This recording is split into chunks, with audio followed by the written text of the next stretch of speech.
run a multi-7-figure agency, and if I could start all over again, this is exactly how I would get clients. I'm sure you know that feeling when a potential client says, I'll think about it, or when an existing client says, I'd like a refund and decides to part ways. It hurts, trust me, I know. And for most new business owners, it completely throws them off track, which is why I decided to make this video. Right before we get into the sauce, I want to tell you a personal story. If you don't want to hear it, skip to the next timestamp to get right into the value. But for you guys that are still here, the first agency I ever started offered email marketing for e-commerce brands. And since I'd been drop shipping with my own e-commerce stores, I already knew how to set up proper email automations, flows, and campaigns. So I started an agency and began doing some basic cold email outreach to e-commerce brands I saw on social media. I would say it took about 200 cold emails to land my first client, and I think it was like a $500 per month retainer, which obviously absolutely sucks, but I was super hyped because I had proof of concept. So I quickly onboarded the client, got everything set up, and began fulfilling the deliverables. 30 days passed and I got a message. As I read it, my heart sank. It said, "Hey Tappa, I'm unhappy with the results. We're gonna have to part ways. That's it." My mind began racing through everything I had done wrong, and to be honest, I thought I did nothing wrong. So I automatically brushed it off and blamed the client,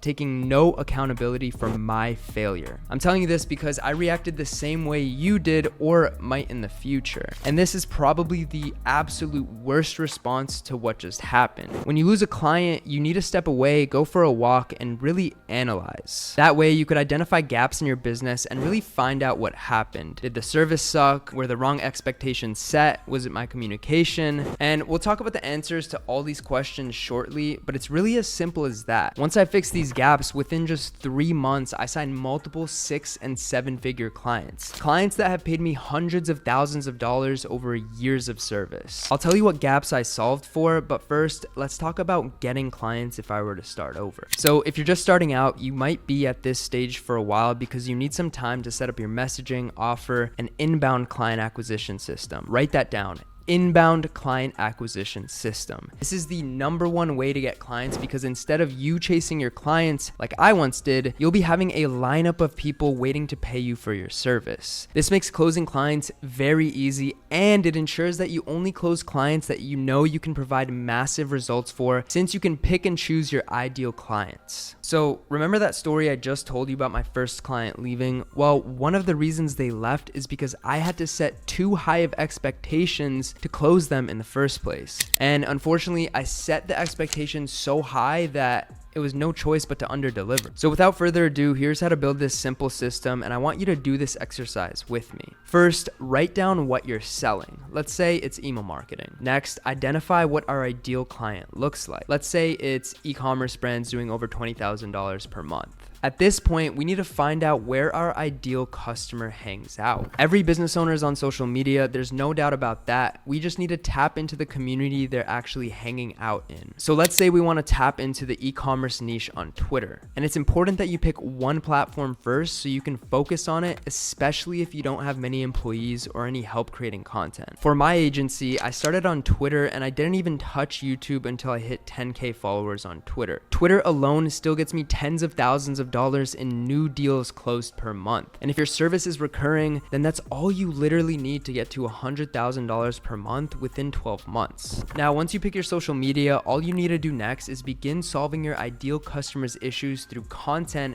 and leverage your successful clients and case studies to build authority in this space. For example, in this tweet, I broke down how to sell courses to your followers because my ideal client is people who sell products or are looking to start selling products through their personal brand. Threads like these get me a ton of inbound leads, and you could look at more of them through my profile. Are you starting to understand how this game works? And by the way, if you want the full Twitter strategy, then watch this video right here on my channel. The point of this method is to generate warm inbound leads through content that are waiting to pay you. All you gotta do is set realistic expectations and then over deliver. Just one viral thread or DM guide on Twitter can bring you hundreds of leads, and the same goes for one viral Instagram reel, TikTok post, or YouTube video. And it does not not matter what platform you're on, as long as you're speaking to your target audience, the results and funnel is pretty much the same. Now, keep in mind, you can still do a bit of cold outreach, and I encourage this because when you have an optimized profile, people will respond to you and consider buying into your service much more than if you have no social presence at all. Think about it. One of the first things that you do when a random person messages you is check their profile. The more clout they have, the more likely you are to respond. That's how the game's played. And as a bonus tip, if you want to do cold outreach on Twitter, you can send hundreds of personalized messages per day with drippy.ai. If you want a full tutorial on this, then click the free Twitter training link in my description. And one last tip for cold outreach, once somebody responds, you can actually send them a quick 30 to 60 second personalized video. Pretty much guarantee you this would increase your response rate. And in this video, you should introduce who you are, what results you can drive, and your irresistible offer. Now that you know the best way to get clients, it's time to talk about how to keep them. And this part of the video is arguably even more important, so make sure to stick around. So as you know, you shouldn't just keep clients for the sake of having recurring revenue. You should want to succeed with all of your clients for two reasons. First, happy clients will refer all of their friends. Business owners know business owners. Second, and more importantly, the more success stories you have, the more content you'll be able to push at your top of funnel. Now, let's think about it. Do you now understand how this infinite flywheel works? This is by far the best way to get more clients and build an exponential business. Anyway, here are some techniques on keeping clients. Number one, become irreplaceable. Not only should you over deliver, but you must add more value in other areas of your client's business. The more skills you learn, the more value you can provide, and it really doesn't hurt to upsell your client on additional services because you'll end up getting paid more, your client's business will benefit, and you can build your skills. It's a win-win-win.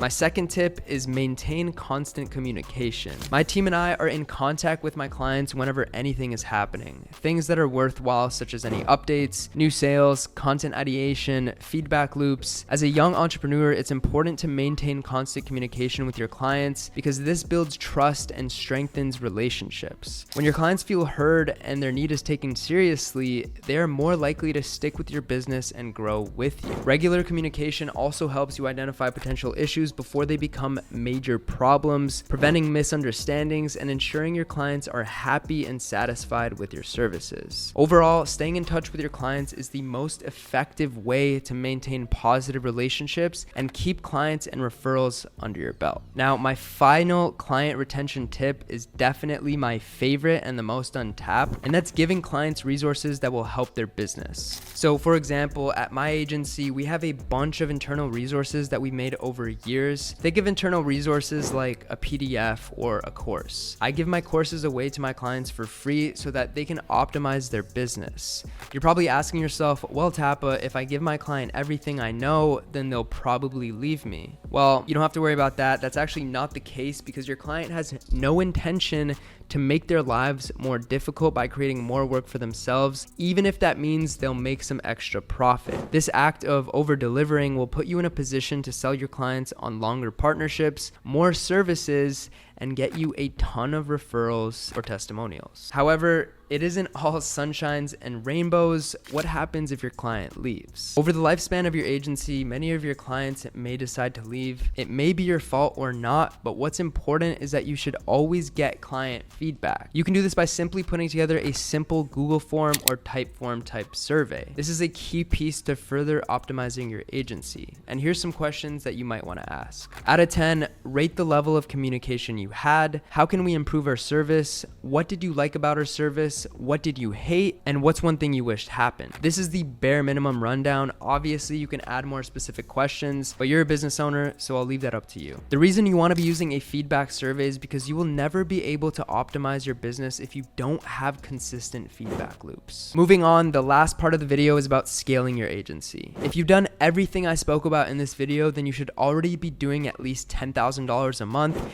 And if you aren't, then the next few minutes are not for you. The first thing you have to keep in mind is to focus on the fundamentals. This means to make sure your client acquisition and your client retention systems are as close to optimal as you can make them. Next, all you have to do is build standard operating procedures around your agency's processes and hire employees. For client acquisition, you should consider these hires: an appointment setter, a sales rep, and a VA for client onboarding or any tedious day-to-day tasks. For client retention, you want to hire an account executive and any experts that will fulfill your services at peak performance. And if your margins are low, maybe it's time to consider raising prices. High prices actually increase client quality, so don't be scared to raise your prices as long as your service is exceptional. Now that you know what positions to hire for, this is where to hire them. By far, my favorite place to hire is from social media. I can put a post out like this right here, which gets me tons of applicants through my DMs. All I have to do now is qualify, get on calls, and hire the most reputable and experienced applicants. This is yet another reason why you need a strong social profile or personal brand. Depending on the role I hire, I usually see much better employees from my socials because these are people that are already thinking the way I am, respect me, and are the most motivated. And if you don't get many applicants from your socials, I got you. Plan B is to put a listing on Upwork. When you do this, make sure you're hyper specific with what you're looking for so you can filter out any unqualified applicants. And after your post goes live, spend 30 minutes or so seeing if you can find any people on Upwork that look like they qualify and invite them to apply for the job. My final tip for hiring is ask your network. As long as you have business owners in your network, it's never really that hard to find a referral for some type of position. For example, I found one of my ghostwriters through a referral from my buddy. He's an A player and I've been working with him for almost a year. So make sure to always reach out to your network. Chances are they will lead you in the right direction. So that concludes exactly what I would do to get clients if I had to start over. If you have any questions pertaining to anything I covered in this video, please drop them below. And if you want to add $30,000 to $50,000 a month in revenue to your business, check the link at the top of the description. Thank you so much for watching. Don't forget to like, subscribe, and I'll see you in the next one. Peace.